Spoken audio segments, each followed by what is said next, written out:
바울을 대적하여 폭동을 일으키고 그를 재판석으로 데려가서 이르되 이 자가 사람들을 설득하여 율법에 어긋난 방식으로 하나님께 경배하게 한다 하므로. 아멘. 사도행전 18장에서 바울은 고린도로 가서 복음을 전하기 시작합니다. 고린도는 아테네에서 서쪽으로 약 80km 정도 떨어진 도시라고 말씀드렸었죠. 고린도는 당시 아가야의 수도였고요. 항구 도시요, 상업 도시며 무역 도시였어요. 그리고 또 행정의 중심지기도 했고요. 이 도시의 주를 이루는 사람들은 헬라인들, 그리스인들이지만 도시 자체가 무역 도시였고 항구 도시였기 때문에 많은 민족들이 오갔던 도시였습니다. 그리고 항구 도시고 무역 도시였기 때문에 매우 부유하였고요. 동시에 도덕적으로 굉장히 타락한 도시였습니다. 그 도시에서 바울은 복음을 전했고 말씀 사역을 했던 것입니다. 그 도시에서 바울은 아굴라와 브리스길라를 이제 만나게 되고요. 그때부터 아굴라와 브리스길라 부부는 바울의 평생 조력자가 됩니다. 그리고 또 그 도시에서 실라와 디모데도 바울과 다시 합류해서 함께 이제 팀으로 사역을 또 이뤄나가기 시작했고요. 그리고 그 도시에서 유수도라는 사람이 구원을 받고 예수님을 믿은 이후에 자기의 집을 믿는 자들이 모이는 모임 장소로 헌신합니다. 또 그 도시에서 유대인의 회당의 우두머리 치리자였던 그리스보가 자기의 온 집과 함께 예수님을 믿는 놀라운 일들이 일어난 것을 저희가 지난 시간에 보았습니다. 우상 숭배가 범람하고 도덕적으로 타락한 도시였지만 그 도시 역시 진리를 간절히 필요로 하는 도시였음을 성경은 우리에게 다시 한번 보여주고 있고요. 또 그 도시 역시 복음이 선포되었을 때 많은 사람들이 예수님을 믿고 구원받는 놀라운 역사가 일어난다는 것을 우리들에게 보여주었습니다. 인간적인 생각으로는 그렇게 타락한 도시요, 그렇게 우상 숭배가 범람한 도시에서 사람들이 주님을 믿을까? 진리에 관심이 있을까? 생각되지만 실제로 복음이 선포될 때 하나님은 복음으로 그 도시를 바꿔놓는 걸 우리가 보게 됩니다. 여러분, 우리의 선입관이 복음을 선포하는 우리의 마음과 우리의 동기를 가로막게 해서는 안 됩니다. 아무리 타락하고 죄 가운데 가득한 사람이라 할지라도, 또 죄 가운데 가득한 도시라 할지라도 복음을 절실히 필요로 하고 있고 또 구원의 놀라운 역사가 일어날 수 있다는 것을 우리가 알고요. 어디에 가서든지 하나님이 허락했을 때 복음을 선포하는 담대함으로 우리가 나가기를 원합니다. 그리고 또 어떠한 상황에서든지 우리가 올바른 그리스도인의 간증을 보이면서 살아가길 원합니다. 바로 그 고린도 도시에서 하나님께서는 바울에게 환상으로 나타나서 말씀해 주세요. 두려워하지 말라. 그리고 침묵하지 말라. 내가 너와 함께 있으므로 아무도 너를 공격해야 하지 못한다라고 담대하게 용기를 불어넣어주며 그 도시에서 계속 말씀 사역할 것을 권면하고 있습니다. 바울은 이제 그 말씀을 받고 1년 반 동안 고린도에서 사역을 합니다. 이제까지 2차 선교 여행에서 가장 오랫동안 머물렀던 도시가 2차 선교 여행까지입니다. 그 도시가 바로 고린도 도시예요. 가장 부패하고 타락하고 부유했던 그 도시에서 바울은 1년 반 동안 말씀 사역을 합니다. 자, 이제 그렇게 1년 반 동안 거하고 있는 동안에 한 사건이 일어나요. 그 사건이 오늘 우리가 읽었던 본문 말씀 사도행전 18장 12절에 나오는 내용입니다. 바로 믿지 않는 유대인들이 바울을 대적해서 폭동을 일으킨 거예요. 제가 다시 한번 읽어드리겠습니다. 12절 13절. 갈리오가 아가야의 총독으로 있을 때 유대인들이 한 마음으로 바울을 대적하여 폭동을 일으키고 그를 재판석으로 데려가서 이르되 이 자가 사람들을 설득하여 율법에 어긋난 방식으로 하나님께 경배하게 한다 하므로. 갈리오라는 사람이 아가야의 총독으로 부임을 한 거예요. 그때 믿지 않는 유대인들이 한 마음으로 바울을 대적해서 폭동을 일으켰대요. 자, 여기서 이제 폭동이라고 말이 나오는데요. 어떤 폭력이 난무한 유혈 사태를 말하는 것이 아닙니다. 유대인들이 바울을 강제적으로 붙잡아서 총독 앞으로 끌고 갔고 또 로마 행정권에 집단적인 압력을 가하고 물리적인 어떤 위협을 가하는 모습을 여기서 폭동이라고 표현한 겁니다. 즉 어떤 유혈 사태가 일어난 건 절대 아니고요. 하지만 강제적으로 어떤 일을 이들이 무리를 지어서 압박하면서 일을 진행시킨 겁니다. 그렇게 해서 바울을 이들이 총독 앞으로 재판석까지 끌고 나온 겁니다. 지금 총독은 아가야의 총독으로 갈리오라고 나와 있는데요. 성경에서 이 짧은 한 구절을 말해주므로 우리가 이 당시가 언제였는지를 이렇게 정확히 알 수 있도록 도와주고 있어요.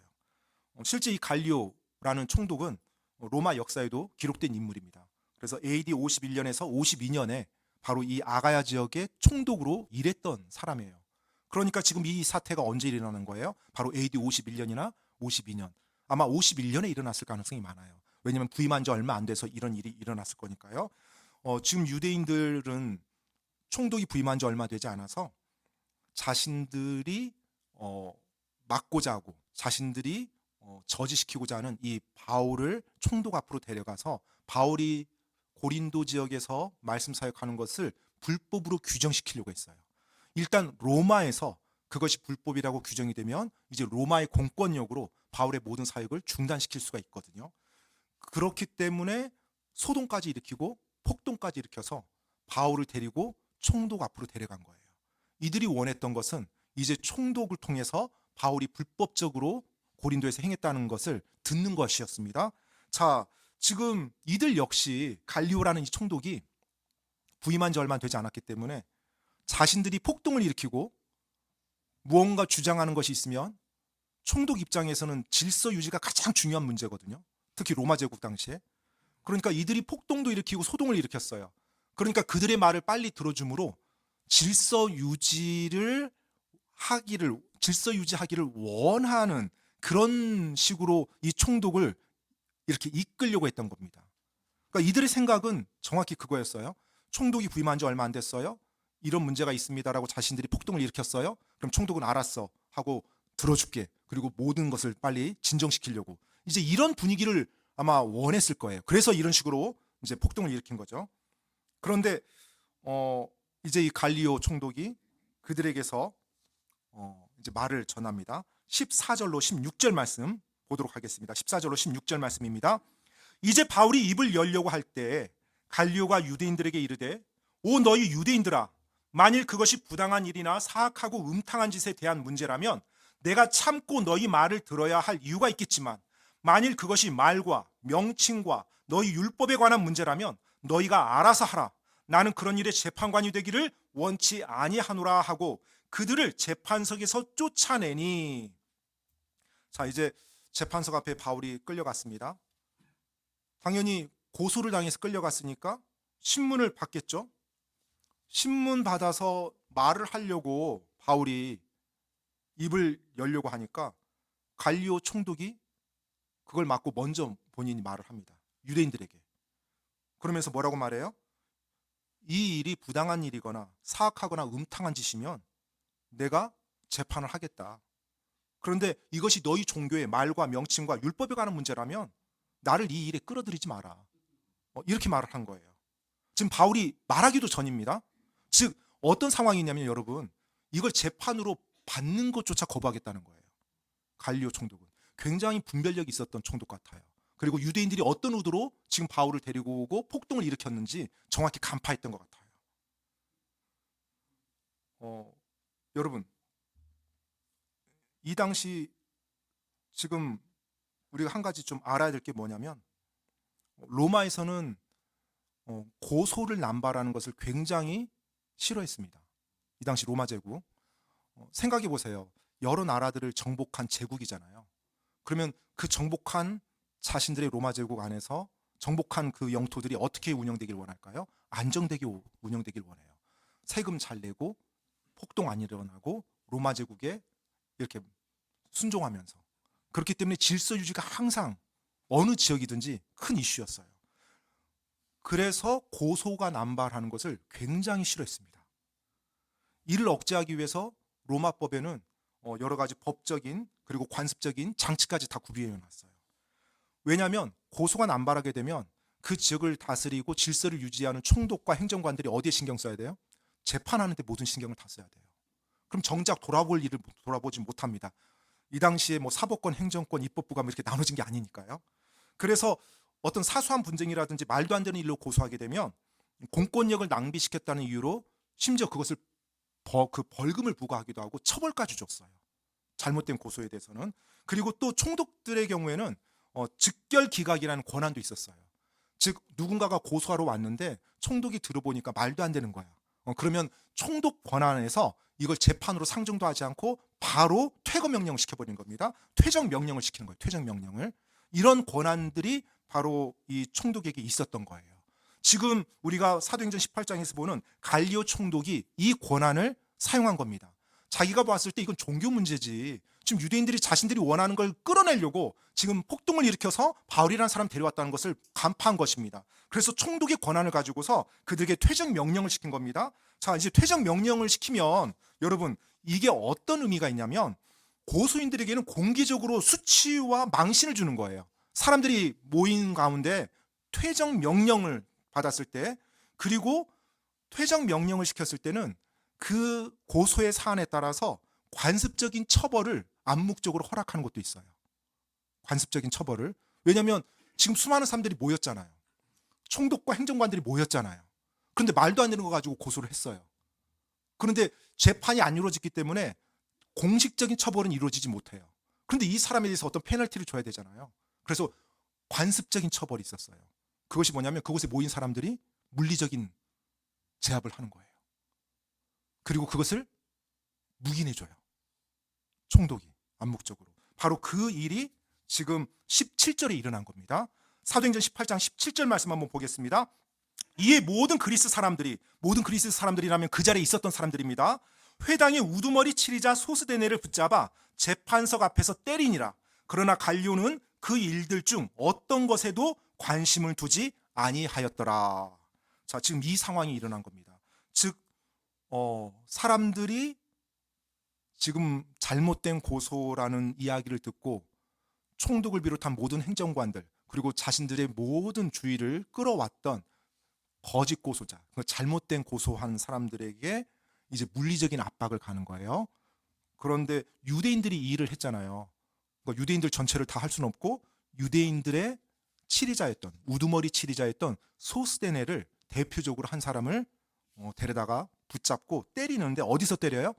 재판석 앞에서 때려요. 이게 불법적인 거라면 안 보는 데 가서 몰래 데리고 가서 때렸을 거예요.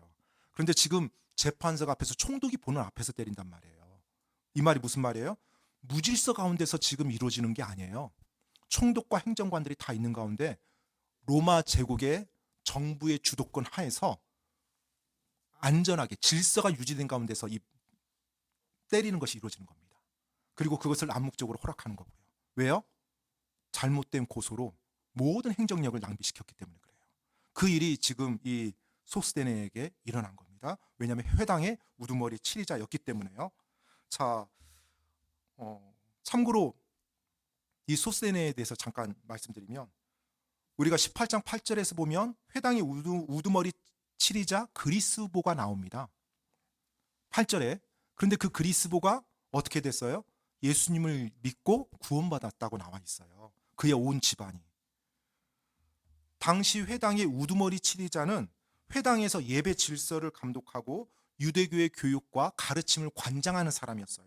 또 회당의 규율에 따라서 어떤 일들에 대해서 징계도 하고 질서를 유지시키는 책임이 있었던 사람이 회당의 우두머리 치리자였습니다. 그 사람이 예수님을 믿게 되면 더 이상 회당의 우두머리 치리자 역할을 못해요. 왜냐하면 유대교를 가르치거나 관장하는 일을 해서는 안 되죠. 다른 예수님 메시아를 믿으니까. 그래서 그리스보가 아마 그 자리에서 나왔을 겁니다. 그렇다면 다른 누군가가 그 자리를 채워야 되죠. 아마 그 이후에 회당의 우두머리 치리자 자리를 차지했던 사람이 소스데네라는 사람이었던 것 같아요. 그리고 그가 유대인의 어떤 대표로서 이 일을 이렇게 이끌었던, 책임을 가졌던 사람이고요. 자, 그런데 또 이 소스데네라는 사람이 고린도 서신에 보면 등장합니다. 고린도전서 1장 1절에 보면 바울이 인사말을 전하면서 우리 형제 소스데네도 너에게 인사말을 전한다, 이렇게 말을 해요. 뭐 펴실 필요 없는데 제가 한번 읽어드리겠습니다. 하나님의 뜻을 통해 예수 그리스도의 사도로 부르심을 받은 바울과 우리 형제 소스데네는, 이렇게 나와 있어요.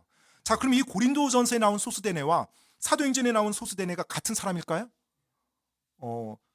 이것에 대한 100% 근거는 없어요. 역사도 이것을 입증하지 못하고요. 이 사람이 뭐 역사적으로 뭐 기록될 인물도 아니고 100% 우리가 확신할 수 없는데 많은 목사님들과 신학자들은 같은 인물로 봅니다. 왜냐하면 일단은 소스데네라는 이름도 성경에 딱 2번 나오는데 여기서만 2번 나오거든요. 그리고 소스데네라는 인물이 어디와 연관돼 있어요? 고린도 교회와 연관돼 있어요. 고린도 지역과. 그럼 고린도 지역에 사는 소스데네. 그리고 지금 바울이 우리 형제 소스데네라고 소개를 했을 때는 이미 고린도 교회 사람들이 다 알고 있는 인물이거든요. 그렇기 때문에 이 소스데네가 사도행전 18장에 나온 바로 그 사람이라는 것에 대해서 거의 대부분 동의를 합니다. 자, 그렇다면 여러분 생각해 보세요. 이 소스데네가 나중에 어떤 사람이 됐다는 거예요? 예수님을 믿고 구원받은 그리스도인이 되었다는 거예요. 그리스보처럼. 어떻게 됐는지 성경은 그걸 기록해주고 있진 않아요. 하지만 그도 구원받은 그리스도인으로서 형제로 바울이 칭하는 내용을 우리가 볼 수 있습니다. 한때 복음을 멸시하고 바울을 대적해서 선동을 했던, 그리고 거기에 대한 책임을 가졌던 사람이 시간이 지났을 때 예수님을 믿고 구원받은 형제가 된 거예요. 사실 놀랄 일은 아니죠. 바울은 더 심했던 사람이었으니까. 그리스도인들을 핍박하고 죽이기까지 하던 사람이 지금 죽도록 주님을 위해서 섬기는 사람이 됐으니까요. 그 바울도 있었으니까 뭐 심한 건 아니지만 여하튼 소스데네 역시 그런 사람임을 우리가 볼 수가 있어요. 그래서 여러분, 혹시 여러분 믿음으로 인해서 여러분을 핍박하고 괴롭히는 사람이 있습니까? 그러면 기도해 주시고 올바른 그리스도인 간증을 계속 지켜나가시기 바랍니다. 언젠가 여러분 옆에서 같이 주님을 섬기며 찬양하며 있을 수도 있거든요. 지금 이 경우 보더라도요. 그렇기 때문에 우리가 항상 악을 악으로 대해서는 안 돼요. 누가 나에게 잘못했다 할지라도 내가 그리스도인으로서 올바르게 대하면서 나가야 됩니다. 하나님이 어쩌면 여러분을 통해서 그 사람을 주님께로 인도하는 그런 시간을 가지고자 그런 사람이 여러분 곁에 있을 수도 있다는 거 우리가 생각하면서 이 소스데네를 보면서도 우리가 배울 수가 있는 부분입니다. 자, 이제 이 사건이 일어났는데 저는 바울 입장에서 잠깐 이 사건을 또 한번 보기를 원해요. 바울 입장에서. 지금 바울 입장에서 고린도에 왜 남아 있었어요? 주님께서 환상을 보여주셨잖아요. 두려워하지 말라. 그리고 이 도시에서 내가 너와 함께 하노라. 아무도 너를 공격해서 해치지 못하니 이곳에서 사역을 하라고. 그래서 바울이 지금 남아있는 거거든요. 그런데 그렇게 해서 사역을 열심히 했더니 어떤 일이 일어났어요? 폭동이 일어난 거예요. 자기를 대적으로. 자기를 대적해서 폭동이 일어나서 자기를 사람들이 강제로 끌고서 재판석 앞에까지 데려간 겁니다. 자, 그러면 여러분, 우리야 지금 이 사건이 이렇게 됐다는 거 알지만 지금 재판석 앞에 끌려간 바울 입장에서는 어떤 느낌이었을까요? 굉장히 긴장됐겠죠. 그리고 빌립보에서의 그 사건이라든지 루스드라에서 돌 맞은 사건이라든지 막 이런 여러 가지 생각들도 들었을 거예요. 바울 입장에서 이미 엄청난 핍박과 고통을 여러 번 경험했던 사람으로서 이곳에서도 또 이런 고통을 당하나? 주님이 함께 하신다고 하셨는데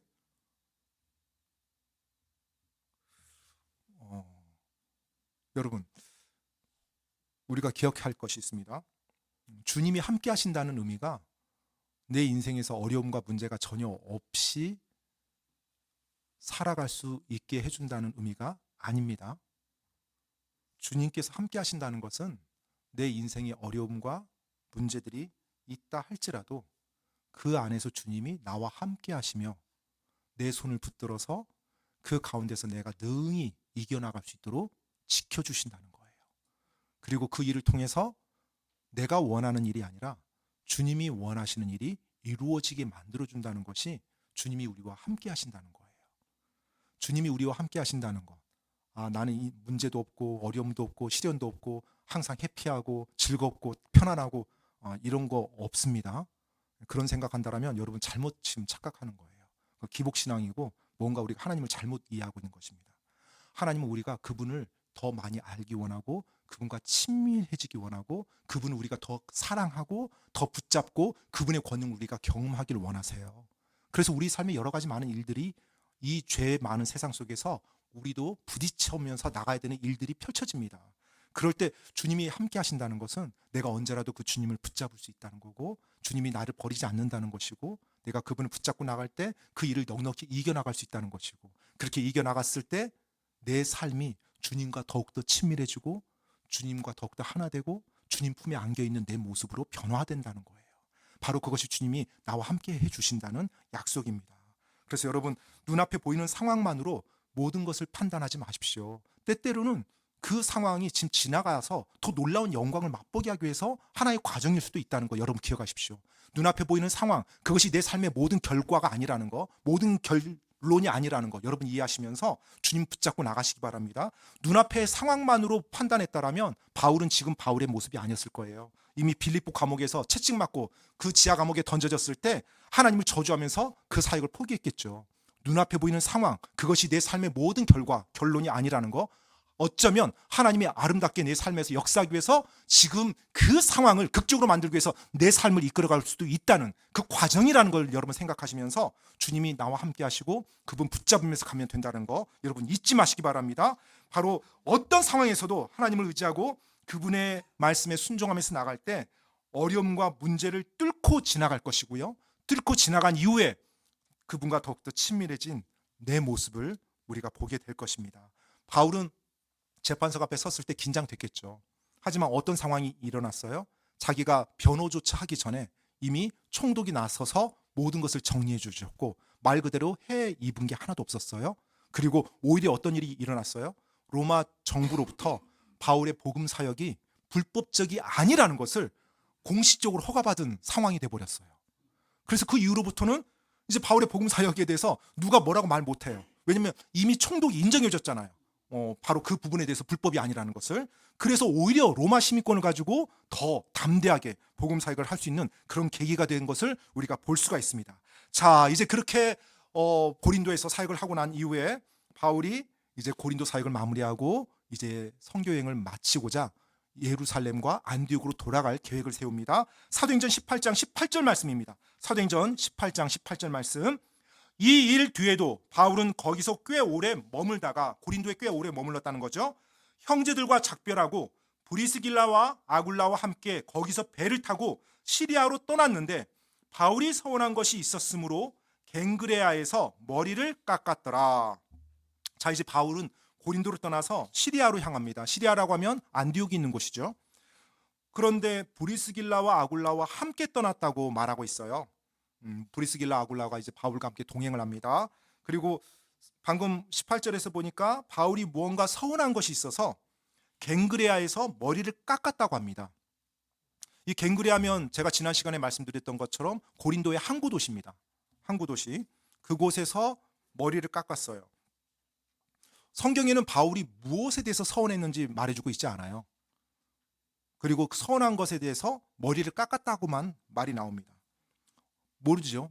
고린도에 있으면서 하나님께 뭔가를 서원했는지, 헌신에 대한 서원, 또 하나님 앞에 감사에 대한 서원, 이런 서원들을 할 때 민수기 6장에 보면 나사르 사람의 서원이 나옵니다. 즉 하나님 앞에서 서원을 할 때 나사르 사람으로서 이제 서원을 하게 되면 그 기간 동안에 머리를 깎질 않습니다. 그리고 그 서원의 기간이 끝났을 때 머리를 깎아서 그 깎은 머리를 이제 성막에 그 희생물을 태우는 불에 태우든지 이렇게 하면서 마무리를 지어요. 서원을. 그런데 지금 바울이 그런 서원을 했던 것 같아요. 왜냐하면 머리를 깎으면서 이 서원을 마쳤기 때문에요. 뭐 30일이 될 수도 있고 뭐 1년이 될 수도 있어요. 여하튼 어느 정도 기간인지 모르겠지만 바울이 서원을 끝내고 머리를 깎았다고 합니다. 참고로 구약의 삼손 같은 경우는 나면서부터 나사르인이라고 했죠. 그래서 평생 동안 그는 머리를 깎아서는 안 됐던 것입니다. 바로 나사르의 서원이 이런 겁니다.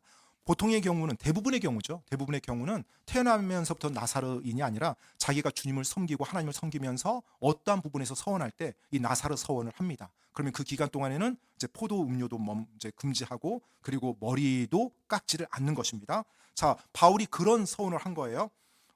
그리고 나서 이제 이 서원했던 것을 마무리하고자 아마 예루살렘에 가려고 했던 것 같아요. 지금 이제 우리가 읽어볼 텐데 그 21절에 보면 바울이 예루살렘의 명절 전에 가야만 한다라고 표현을 하고 있거든요. 이 서원을 이제 그곳에서 마무리하고 싶었던 건지 아니면 명절 전에 가서 그곳에서 복음을 많은 유대인들에게 전하려고 생각했던 건지 모르지만 여하튼 간에 명절 전에 예루살렘에 가야 한다라고 바울이 고백하는 내용이 나옵니다. 자, 이제 이 내용에서도 한 가지 좀 우리가 볼 것이 바울이 율법주의자가 아닙니다. 그런데 지금 어떤 일을 하고 있어요? 민수기 6장에 나와 있는 나사르인의 서원을 하고 있어요. 지금 우리가 알아야 될 것이 이 율법에 나와 있는 나사로인의 서원을 따랐다는 것이 바울이 어떤 의를 얻고자 하는 행위였습니까? 전혀 그렇지 않습니다. 자기의 구원과 의와는 별개예요. 완전 별개입니다. 그러면 왜 이 나사로인의 서원을 바울이 했을까? 이미 율법 시대, 구약 시대에 있는 말씀인데, 여러분, 바울이 유대인이죠. 유대인입니다. 유대인들은 구약의 율법을 지키면서 쭉 살아온 민족이에요. 그러면 율법에 따라서 유대 문화와 관습이 형성될 수밖에 없습니다. 문화와 관습이. 그렇기 때문에 하나님에 대해서 그리고 유대인들에 대해서 자신이 전하고자 하는 어떤 말과 행동들, 표현하고자 하는 말과 행동들이요, 문화와 관습에 따라서 행해질 때 그것이 소통이 가능해요. 만약에 문화와 관습을 무시하면서 자신이 어떤 말과 행동한다면 그것이 전달될 수가 없죠. 왜냐하면 그 문화와 그 관습에서는 그 말과 그 행동이 그런 의미로 다가오지가 않으니까요. 그렇기 때문에 바울은요, 지금 율법이기 이전에 율법으로 형성된 유대 문화와 관습에 따라서 자기가 그 맹세하는 일을 하는 거예요. 헌신에 대한 자신의 모습을 그것을 따라서 해주는 겁니다. 그렇게 될 때 뭘 볼 수 있어요? 다른 유대인들이 볼 때 하나님을 향해서 저렇게 헌신하는구나 라고 사람들이 인지할 수가 있고요. 또 저 사람도 유대인이구나 하고 같은 동질감을 느낄 수가 있어요. 즉 유대 관습과 문화를 따라갈 때 바울 역시 나도 유대인이라는 거, 정체성을 함께 공유하고 그들과 친밀해질 수 있고, 나도 지금 하나님 앞에 이렇게 헌신합니다라고 하면서 소통이 가능해요. 그걸 통해서 바울이 원했던 건 뭘까요? 유대인들에게 복음을 전하는 것이었어요. 그래서 유대인들의 그 문화와 관습을 나도 유대인이고 하나님을 섬기는 사람이고 따라갔던 겁니다. 율법의 어떤 의를 추구하려고, 내가 어떤 의를 쌓기 위해서 지금 율법대로 행한 것이 아닙니다. 이 부분은 굉장히 중요한 부분이에요. 우리가 살고 있는 사회 속에서도 문화와 관습이 있습니다. 그것이 성경에 위배가 되지 않는다라면 그 문화와 관습 속에서 우리가 올바르게 살아가야 돼요. 그래야 소통이 가능합니다. 그리고 그래야 사람들에게 복음을 전할 수가 있어요. 그래서 선교사분들이 선교지로 가기 전에 배우는 교육 중에 하나가 항상 듣는 말이 바로 선교지에 갔을 때는 그 선교지의 문화와 관습을 따라서 복음을 전하라고 합니다. 그것이 성경에 위배가 되지 않는다라면, 그래야 그 선교지 사람들에게 올바르게 메시지를 전할 수 있고 그들에게 올바른 인상을 심어줄 수가 있기 때문에 그래요. 굉장한 지혜죠, 사실은. 그리고 그것이 마땅한 상식이고요. 문화와 관습에 맞춰서 행동하지 않는다라면 우리는 계속해서 소통이 안 되고요. 그리고 무례하게, 그리고 잘못된 이미지를 사람들에게 전할 수가 있어요. 뭐 예를 하나 좀 들어볼까요? 짧은 예인데요. 우리나라에서는 인사할 때 어떻게 합니까? 고개를 숙입니다. 고개를 숙여요. 저는 온 세상 사람이 공손하면 다 고개를 숙이고 인사하는 줄 알았어요. 그런데 미국에 갔더니 미국 사람들은 고개를 숙이지 않습니다. 외국 사람들은 고개를 숙이지 않아요.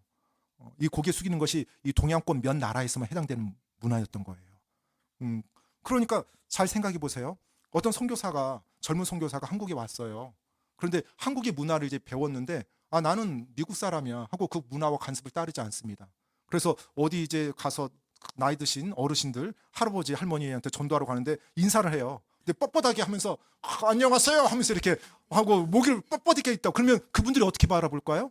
굉장히 무례한 서양 사람이라고 하면서 아마 거부할 겁니다. 왜요? 문화와 관습을 어기면서 다가가기 때문에 소통이 안 되는 거예요. 그리고 정체성도 다르고요. 그런데 갑자기 외국 사람이 와서 안녕하세요 하고 이렇게 굽신거리면서 머리를 숙이면서 인사해요. 그러면 어떻게 인식해요? 한국 사람들은, 나이도 많으신 분들은 공손한 사람이네. 외국에서 왔는데 뭔가 참 사람이 괜찮아 보이네. 이렇게 마음을 열고 공동체적인 어떤 마인드를 이렇게 받아들이기 시작합니다. 바로 이것이 문화와 관습에 대한 거예요. 율법을 지킬 필요는 없지만 유대인들이기 때문에 율법으로 관습과 문화가 형성됐어요. 그래서 바울이 몇 번 이런 일들이 있습니다. 지키는 일들이. 그러니까 이것이 어떤 율법을 지켜서 의에 이르는 어떤 그런 차원에서 이렇게 따른 것이 아니라 문화와 관습에 대해서 자신이 유대인들에게 복음을 전하기 위해서 그렇게 유대인들과 같이 계속 행동해 나가는 바울을 볼 수 있다는 거, 이렇게 이해하시면 됩니다. 자, 이제 이렇게 해서 바울이 선교 여행이 마치게 됩니다. 사도행전 18장 19절로 22절 말씀 제가 한번 읽어드리겠습니다. 사도행전 18장 19절로 22절 말씀입니다.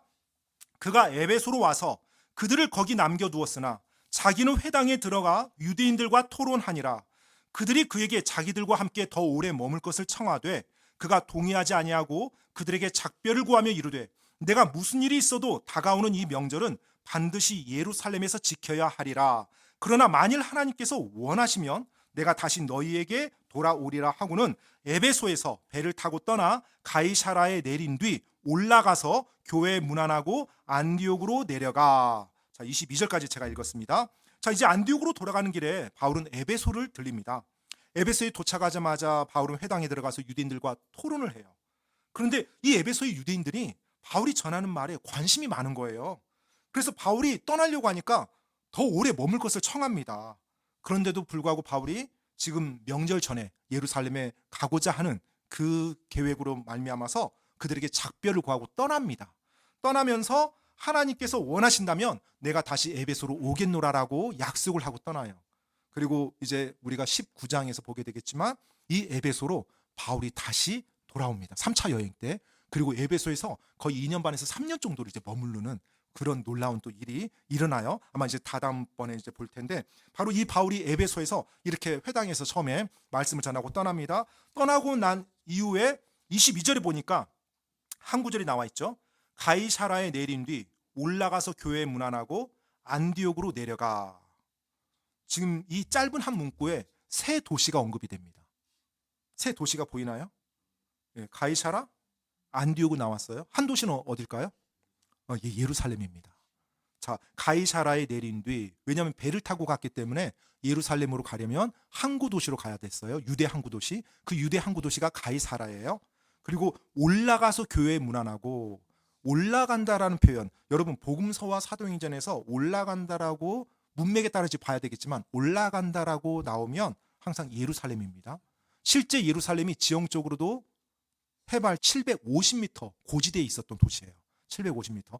그러니까 모든 도시에서 예루살렘을 가려면 올라가야 돼요.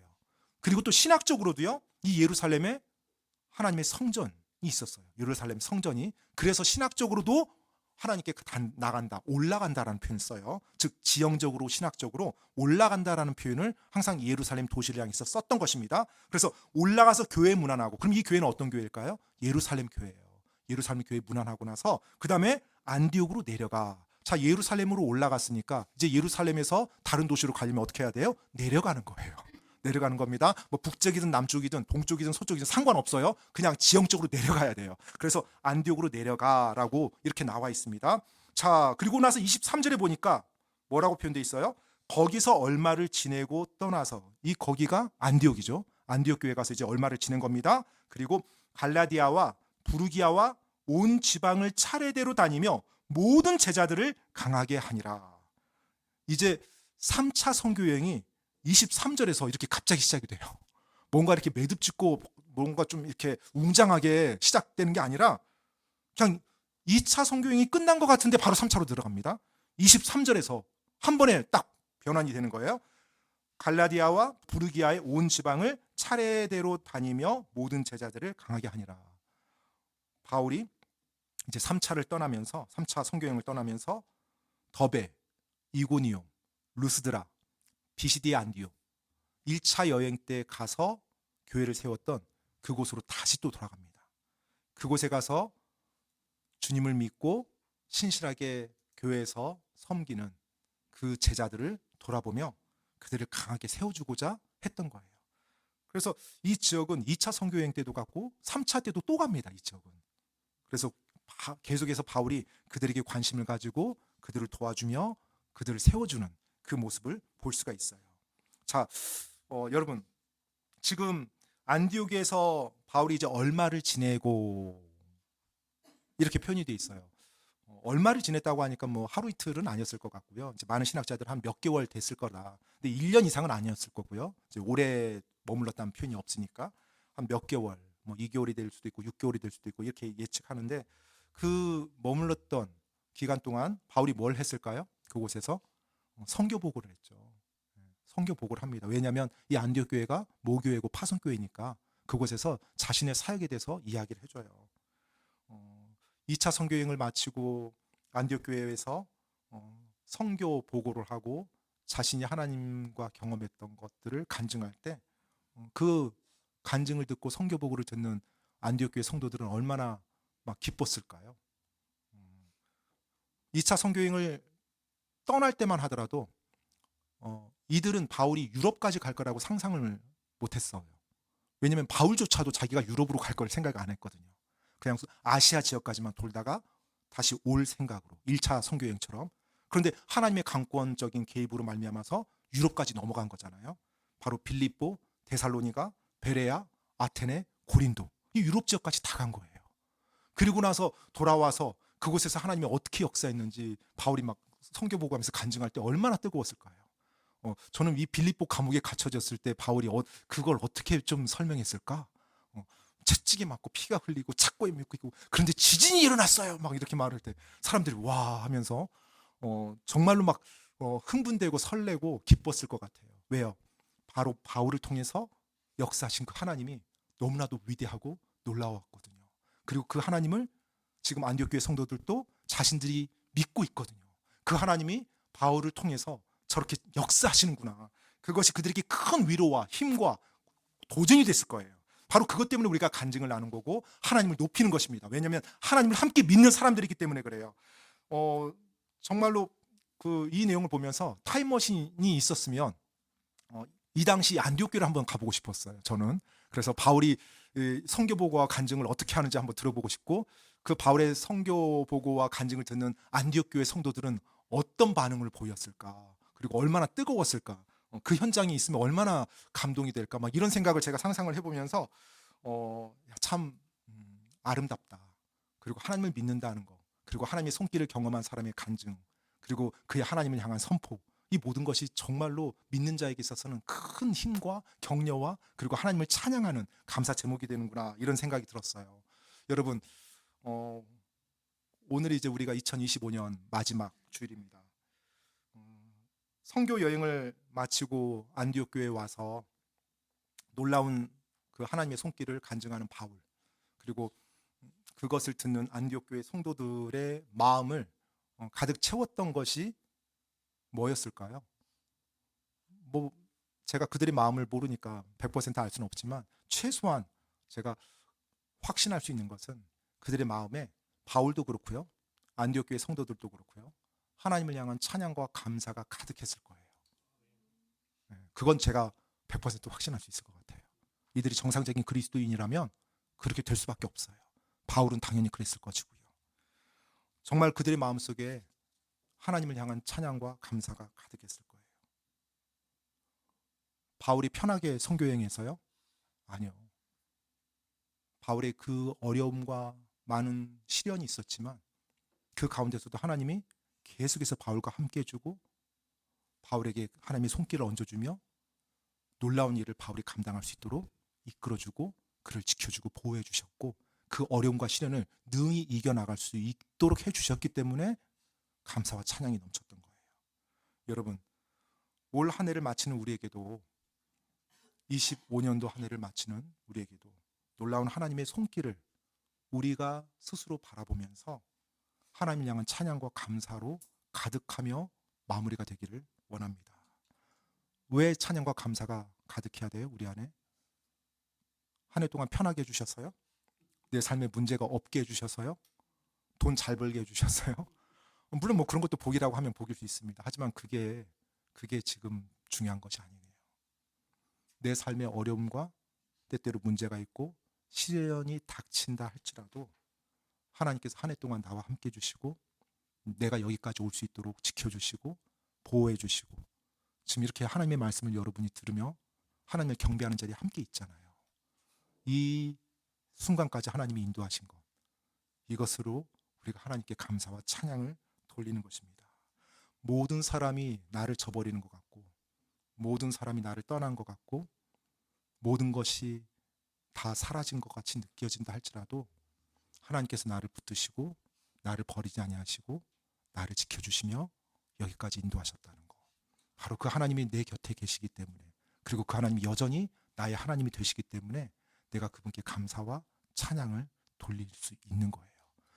25년 한 해를 마무리하면서 정말 우리들의 마음속에 하나님을 향한 찬양과 감사가 그윽하게 이렇게 마무리가 되기를 간절히 바랍니다. 하나님이 어떤 분인지 맛보아서 아는 여러분과 제가 되길 원하고요. 그 하나님과 더욱더 친밀해지는 여러분과 제가 되기를 원하며 한 해 동안 나를 지켜주시고 인도하신 하나님을 온 마음 다해 찬양하고 감사하며 이 한 해를 마무리하는 여러분과 제가 되기를 간절히 바랍니다. 바울처럼요, 안디옥 교회 그 성도들처럼요, 이 시간 기도하고 마무리하도록 하겠습니다.